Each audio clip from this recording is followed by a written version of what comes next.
அஸ்ஸலாமு அலைக்கும். Ayatullah Ali Khamenei இன்னைக்கு கொல்லப்பட்டிருக்காரு, ஷஹீதாக்கப்பட்டிருக்காரு. அல்லாஹ் அவர்களுக்கு சொர்க்கத்தை கொடுக்கட்டும் இன்ஷா அல்லாஹ்.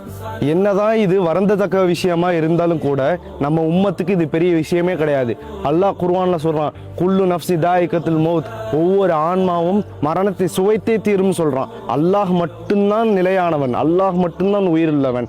அதனால நீங்க யாருமே கவலைப்படாதீங்க. இந்த சமூகம் பத்ரு போரை பார்த்த சமூகம், இந்த சமூகம் எர்முக் போரை பார்த்த சமூகம். அதனால இந்த போர்லாம் பெரிய விஷயமே கிடையாது. பத்ரு போர், எர்முக் போர்லாம் எப்படியாப்பட்ட போர்? பத்ரு போர்ல 313 முஸ்லிம்கள், அங்கிட்டு பாத்தீங்கன்னா 1000 குறைஷிகள், இங்கிட்டு எர்முக் போர்ல 1.5 லட்சம் ரோமர்கள், விசஸ் 15,000 முஸ்லிம்கள். இந்த மாதிரி பல போர்களை பார்த்தாச்சு. அதுல அல்லாஹ் நமக்கு மட்டும்தான் வெற்றி தருவான். அல்லாஹ் நினைச்சானா நம்மளுக்கு வெற்றியை மட்டும்தான் தருவான். அல்லாஹ் நினைச்சானா யாராலையும் நம்மளை அழிக்கவே முடியாது. இது குர்ஆனுடைய மகத்துவமான வசனம். என்னதான் கொள்கை ரீதியா பிரிஞ்சிருந்தாலும் இறைவன் வரும்போது அல்லாஹ் கிட்ட நம்ம எல்லாம் ஒன்றுபடுறோம். அவன் தான் முஸ்லீம்.